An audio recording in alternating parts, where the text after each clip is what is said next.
Good afternoon, folks. Welcome back to Red Sky Pods, and it's the post-match game following the Liverpool versus Villa match this afternoon. First of all, big up to the predictions. 2-1 was said by a number of Yeah. the panel before the game. Uh, Just got one of the scorers wrong, but we'll let them have that. That's not a problem. So, Liverpool 2, Aston Villa 1. Trent Alexander scores a goal in the 91st minute in front of the England manager to send Liverpool fourth. How good does that feel, boys? Oh, brilliant! You know what? I was just sort of compiling some notes for sort of my post-match review, which will be on my own show, and it felt like a proper news report. You know, when like the old cliche of when you have to sort of rewrite the headline. And I thought it was just going to be the same old story again. We were dropping points. I was going to be disappointed, and then suddenly it all changes, doesn't it? With that one brilliant goal, and I jumped right out of my seat. What a goal that was off Trent, and it's just completely changed the complexion of not just this evening, but of the season. You look at the league table now; we're in fourth. We're not where we want to be, but we're where we're sort of we can be for this season. And let's just hope we can stay up there now. That was brilliant moments. Yeah, I mean, now looking at the Palace-Chelsea game in a completely different way. When this is done, I'm going to go and watch that. And I'm going to pray Roy can do us a favour. He owes us one, doesn't he, really, for that catastrophe when he was the manager at the club. Paoli, thoughts on the game, mate, in entirety? What did you think? Yeah, I thought it was going that way. I thought it was going to be another day of wasted chances, unfortunately, because I think it was that. I think we dominated the game, really. Just touch on Villa a little bit. I've been a little bit of a fan for a while now, Ollie Watkins, and I just wonder whether he might be a decent option for someone like us. He's quite raw. He's very quick. He loves to run in behind, which is a danger. And I just wonder whether he might be an option for Liverpool. He's very similar to Danny Ings. And we've had Danny Ings before, and he's a little bit older. So that's just my thoughts on them, really. Not on them as a whole, but Ollie Watkins. I just like the way he goes about his business.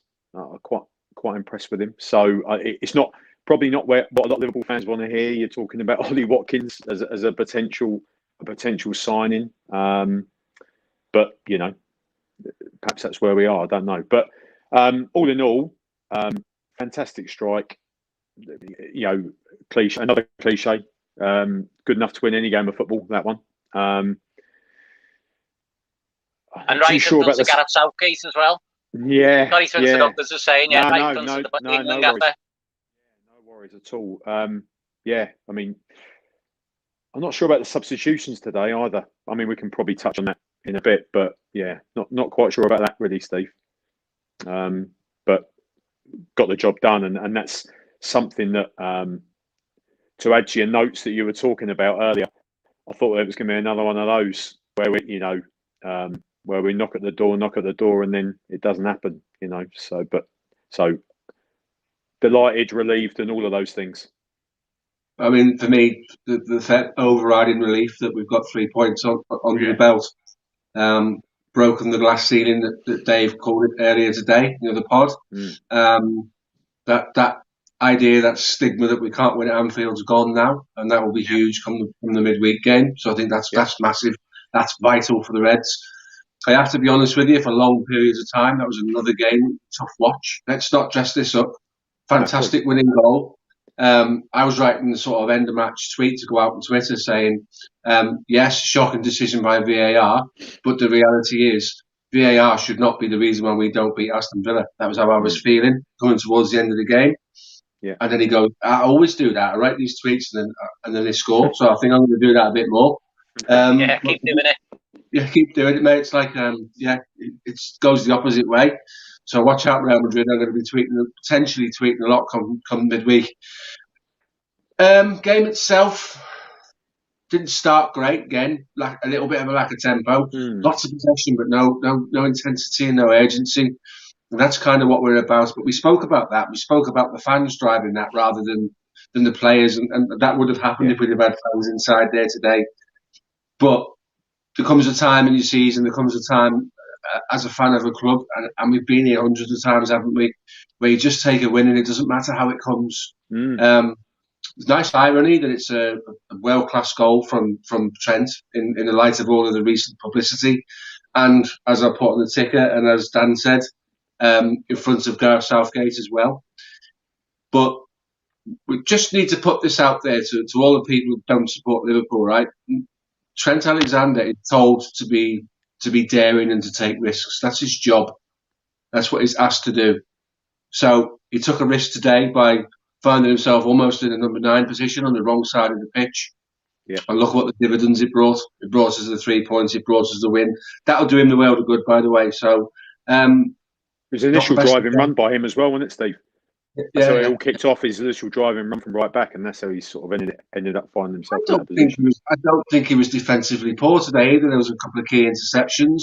I'd still like a bit more from him in terms of his starting position, but he can't be in 2 places at once. And that, for me, is the thing that the media need to recognise. We're not asking him to be a sit-back-at-home Aaron Wan-Bissaka type defender. We're asking him to go and get involved in the final third and create chances and score goals. And he did. And the ball for the controversial VAR thing was a corker of a pass as well, wasn't it? Crossfield ball to Jota. That leads me nicely, see what I did there, skills, into the VAR thing. Just think about your thoughts on that. So, Dave, your thoughts are well documented, but I will come to you. So, Dan, talk to me about VAR, please, and today's incident in particular. Well, listen, I'm going to say something totally controversial here, and people aren't going to like it, and people might switch off. Please don't switch off. But listen, I've got no problem with VAR. I really haven't.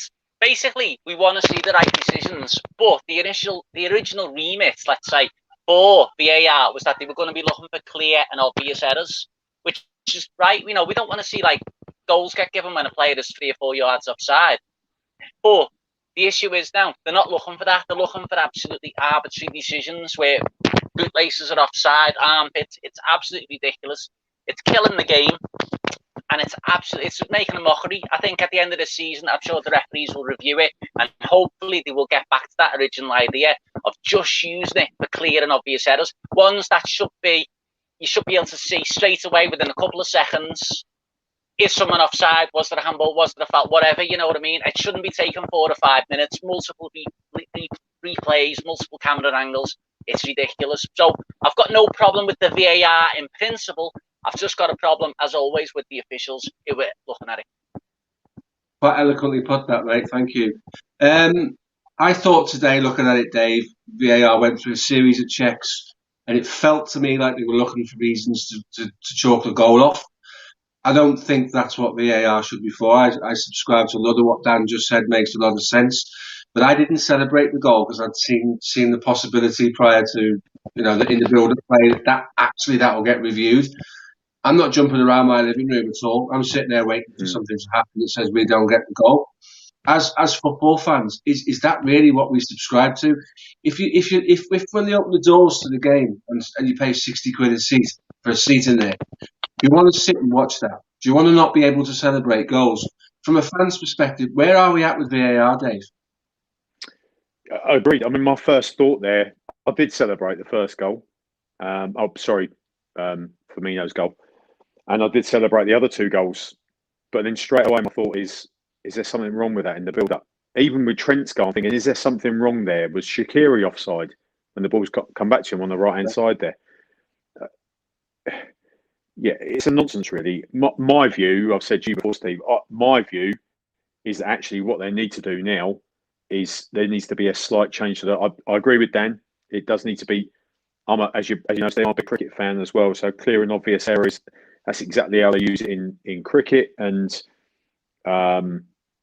generally, I think there was a few teething problems early on, but generally that's worked pretty well. I don't know it quite so well how they do it in rugby, but I think, again, it's a pretty good law. And what they do in rugby, they obviously, you can hear it in the stadium and on the TV. You can hear the discussion with the referees. So you know what the process, you know what they're going through, which I think helps. But I think there actually needs to be a change to the law.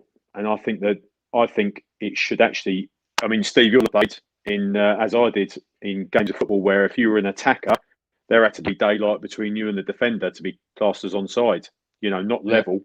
But I think things have evolved that much now. I actually think it should be if any part of you is onside, the goal should stand.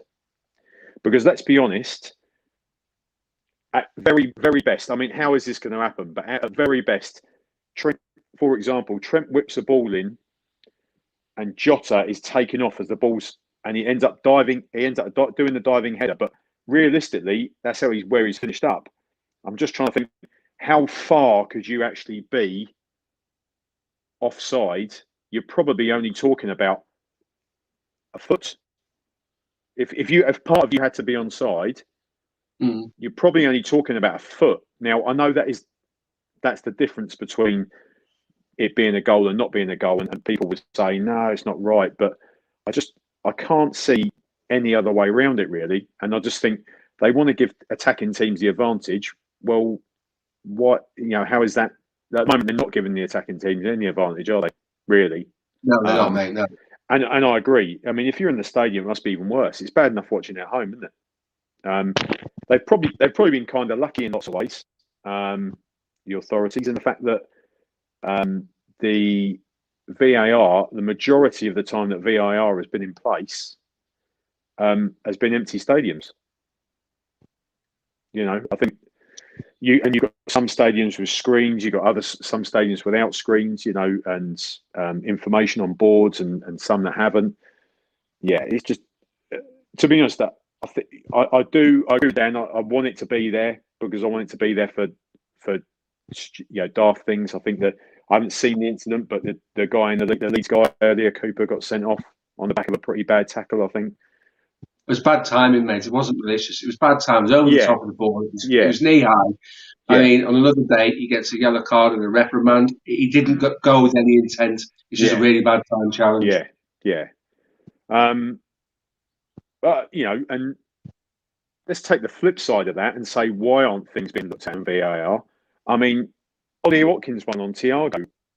He's got booked for that, but that could be a sending off. He's stood on his ankle. So, yeah, I mean, it's just messy. It's a lot messier than it should be. It should be a lot tidier, shouldn't it? So my take on it. Sorry, I was just going to say there, just before we go any further, going back to the idea of killing the moment for supporters, think back to a great goal that you remember before VAR came in. Like, I think about Salah's goal in the Champions League against City. You look at the fans, it's absolute limbs behind the goal. We don't want to kill that moment, do we? We don't want to have a moment in the future where a goal goes in like that and everyone stands there and goes, oh, well, we'll wait for the VAR decision. That's where it could kill football. Yeah. No, we don't want that. But yeah, that's the biggest issue for it for me. As a fan who goes to the match, Liverpool score a goal. First thing we do, you just think, oh, we'll wait for the VAR and see what's going to happen. Yeah. I think what we need to remember, guys, is we're in testing times at the moment. Football is escapism for a lot of people, and it's expensive escapism that takes you away from the travesties and the trials and all of the things that real life brings. And just for 90 minutes, you can go and be in a little bubble where you support your team, Liverpool for us and other teams for other people, and they entertain you. What VAR is doing at the moment is taking the entertainment side of the game away by going through this pointless, meticulous challenge of everything. Peter Moore's actually put a really interesting tweet up on Twitter following that decision, and he said they're using 2D lines for a 3D decision. The lines themselves are too thick, and that could be the difference between being onside and offside. There needs to be a coming together of technology and what we're looking at, and they need to be running at the same time. I completely agree with that. VAR is a risk of undermining what football's been all of my life and all your life, Dave. I'm sure for you, Dan, you're right. There are goals which we've had to look at. Time's gone by when, wow, have we done it? We've won it. Take for instance the game, the Scotland game, where the goalkeeper saved the penalty. What did he do? He stood up and looked at the referee and said, "Is that okay? Did I move too early? Can we have that one?" And he's got to wait 30 seconds before they can all celebrate. Yeah. So losing any emotion, aren't you? Or emotions get diluted. Exactly right. Let's put the entertainment back in the game. Let's stop robbing the fans of the spectacle. Let's be sensible about this. And in a world where everybody overthinks, don't bring it into our escapism as well, because it is definitely being overthought. All right, boys. So we'll leave VAR there. onto the game itself. Any standout performances, Dan, from the Liverpool lads? Oh, you know what? It was one of them. I didn't think we played terribly, but everything was just a bit slow, wasn't it? All game. The only really moment where we sort of the shackles come off and we played with a bit of fluidity, it led to the equalising goal. It was all one touch, and it was I was thinking for me there was no real sort of outstanding performer in the team, but it was just sort of a collective. Everyone kept going, everyone kept kept at it, but no one really shone for me in the game. I thought Fabinho did okay. Salah obviously got a goal. And but I wouldn't really say there was, for me, an outstanding performance from anyone really. Andy Robertson was another one who kept on going, but not really loads of quality in the game. But he kept going. Obviously, got the win.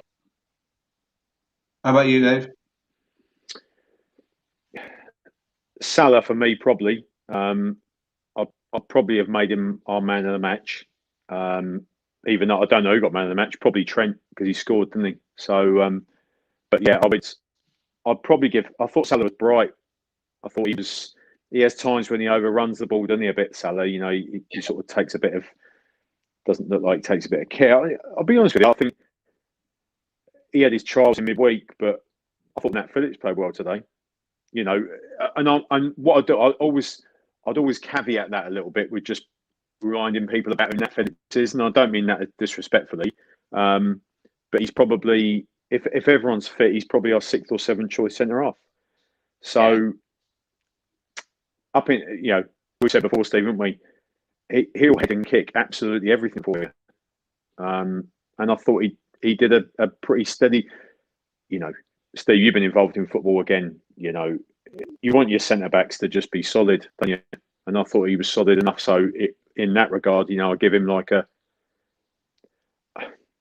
Again, this sounds disrespectful. I don't think a player like Nat Phillips can ever be more than a 7 out of 10. And I think he was probably like a 6.5 today in terms of where he is. I'll just pick you up on that point. I agree. 7 out of 10 in the context of the game, but he's playing 10 out of 10 every game just to manage at that level. Yeah, absolutely. Yeah. Absolutely. And he probably wasn't quite at his very best today, but again, he did a good job. He was solid. There's loads of other players, both of their centre halves have played all right, but they'll get a lot more praise across the season in the press than Nat Phillips will. So yeah, it's all, there are caveats and it's all relative and all that. There's lots of little things like that, but I think take it for what it is. Take him for what he is. I think he does a pretty solid job. And when you get to those top, Dan said earlier, I think. He'd probably he'd have been pinching himself if you said a few months ago he'd be playing in the Champions League quarter-final. So let's hope the experience of the other night and the other performances he's put in the season when we come into this midweek, he's done a little bit of learning quickly and he has a good game midweek. I'd agree. So sort of to close with, boys, I just want to talk to you about something that I saw today that troubles me a little bit. We know football and sport in general is a confidence game. Certainly more for some than others. Alisson looks absolutely bereft of confidence at the moment. There's 2 goals in the week that he should have done better with. I know you can make a case to say for the 3rd goal at Madrid it came through Nat Phillips' legs, but he hadn't set himself well for it. And he will be looking at the goal today that Watkins scored, and he can do better. There's lots of things he's doing at the moment that it looks to me like he's worried about his game. He's off the boil. I don't think that's a goalkeeper with confidence. Now, a poor defence can absolutely destroy a goalkeeper. We've seen it time and time again. I'm concerned about Alisson's sort of state of mind and his own self-confidence, because even things he's doing with his feet are not crisp anymore. Late on in the game, he went to clear the ball. He shanked it off his shin almost at the right angle to where he was stood out for a throw-in. That's not what Alisson was doing 12 months ago. Have either of you sort of watched him, looked at him and thought, there's a little bit of a problem there. It's not what we signed in terms of confidence and commanding his box. And he looks to be short of confidence. Have either of you picked up on that at all? Well, just as a butt in there. Sorry. First of all, what I want to say is I'm loath to criticise any of these players, because these players have helped us, Liverpool, achieve our dreams of the Premier League, Champions League, and they've done amazing things. And Alisson Becker has been a massive part of that. So I don't want to criticise them too much. You're right.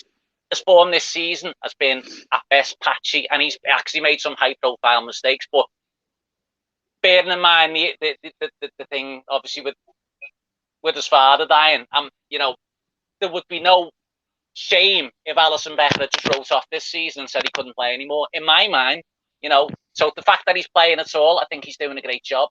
He has made a few mistakes, but personally, there's no better man, no one else who I would rather have in goal than Alisson Becker, mistakes or no mistakes. And I fully expect next season, when hopefully he's had a chance to maybe get back to Brazil and whatever else, we've got a few better defenders back and we're just generally playing with a bit more confidence. I 100% expect Alisson to be back showing the form of last season and the season before. I think he's top man, absolutely brilliant keeper for Liverpool. Appreciate that.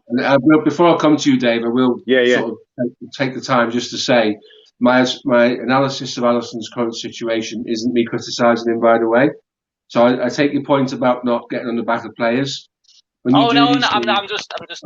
That's cool. That's cool. When you do these things, you have to talk about the good, bad, and the indifferent. And at the moment, for me, Alisson's indifferent. It's not bad. It's not good. He's indifferent. We see a world-class save followed by a shocking bit of distribution. So something isn't right. And I also take the point about the fact that he lost his father. He's a very religious man, and that'd be really hard to take. I don't know if you played at any level at all, Dan, as a lad or as a man. I don't know.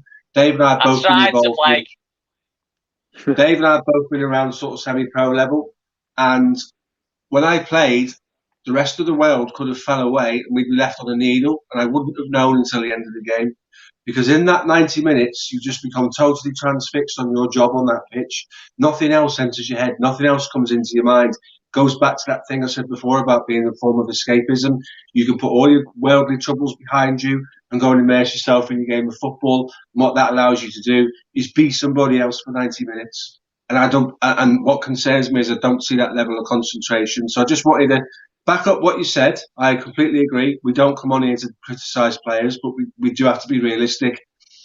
Dave will tell you it's the hardest thing in the world to come on here when you've just been spanked at home by Man City and try and make some sense of it. So it is always about the good, the bad, and the indifferent. So I take your point, and you're exactly 100% right, mate. But these things do need to be sort of discussed in these environments. Oh, absolutely, absolutely. So on to you, Dave, based on what I've said and your assumption, because you watch players in the same way that I do, having been a manager and a player. You look a little bit deeper into what goes on the pitch. So I'm interested to get your take on that. Yeah, I've got a couple of things, really. First one, a little bit controversial, and I've said this on Twitter a few times. Probably going to laugh now, Steve, but goalkeepers are not footballers, right? So first and foremost, I want my goalkeeper to be able to catch the ball. I want my goalkeeper to be able to make saves, which every goalkeeper should be able to do. I want him to be able to clear his lines. I think the thing where you can play a bit of football as a goalkeeper is I understand at the top level, it's almost like a given that you have to be able to do it, and you're almost frowned upon if you're a Premier League goalkeeper and you can't play a bit. I hear people, Nick Pope for me is probably England's best goalkeeper from what I've seen, and yet people will say his distribution is not good enough. He can't find the man from 40 yards away, that kind of thing. So I just wonder a few of the errors that Alisson's caused himself this earlier on in the season were things like that, where his distribution, the things against City were a mistake. So, but the mistakes he's made recently are things where he probably should just save goals. He probably should just, Neuer's arguably been the best in the world. He made a mistake in midweek, and the same thing, shot from Mbappe that squirmed through his fingers. So these kind of things can happen. More importantly, and I have no idea whether this is right or not, I wonder whether he's fit. I wonder whether Alisson's fit. And the fact that Kelleher is not fit, he came in and did quite well for a couple of games. I think the manager's probably lost a little bit of faith in Adrian. And I wouldn't be surprised if they're managing his workload, Alisson, in the week in order for him to get through games Saturday and then midweek if we have one midweek. It just wouldn't surprise me. And I think they're probably doing that with some outfield players as well. They're certainly not training to the same level that they have been able to before. My only other thing on this is nothing to do with Alisson, but you see when Sadio Mane came on today, he's, we're worried about Alisson's form a little bit, but he's also making mistakes. Sadio Mane's probably making mistakes 3/4 of the time he's got the ball. He's either overrunning things, or the thing where he's gone for it and he should square that, and just rolls it in the empty net. It's 3-1. Put a bit of gloss on the day. So, it is very easy, and I take on board both your points. It's very easy to sit and have a go at goalkeepers when goals go in, and it's always been the case, Stephen, that the players at the top end of the pitch, if you miss chances, you don't say so much about them, whereas defenders and goalkeepers can get it a bit. But there is something not right. But I wonder whether it is a fitness thing, and he can't work as hard in the week as he probably was before. You've certainly mentioned before, Steve, earlier on in the season, that he was his workload in the week is incredibly tough, and maybe he's just not quite as sharp as he should be because of that.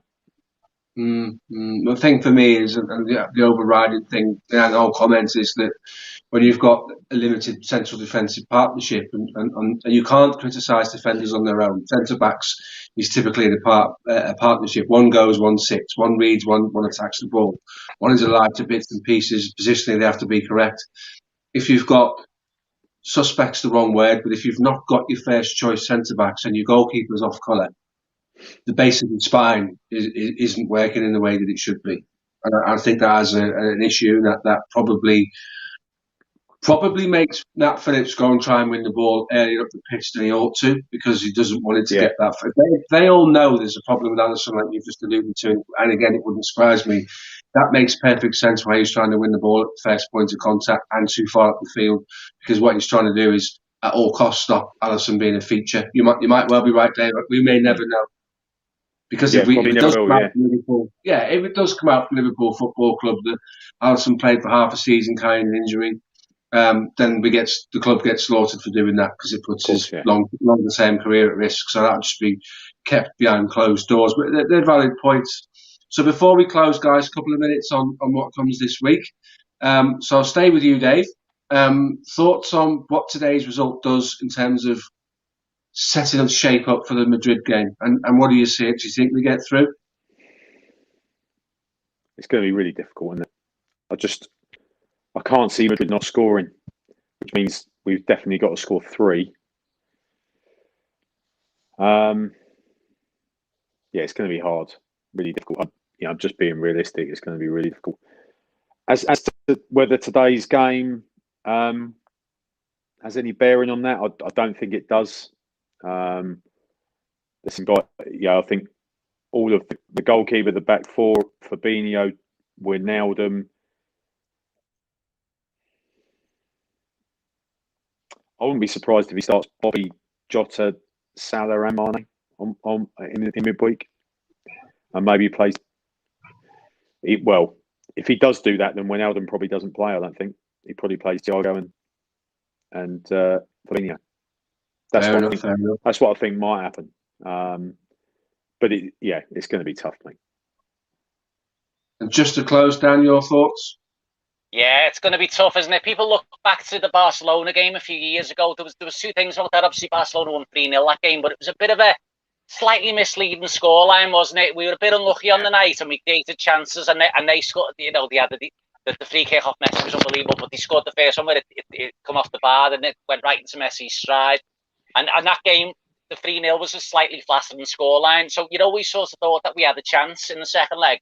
We knew we had to keep a clean sheet in that game, but we had Alisson in top form, Van Dijk, Mata, Robertson, all in top form.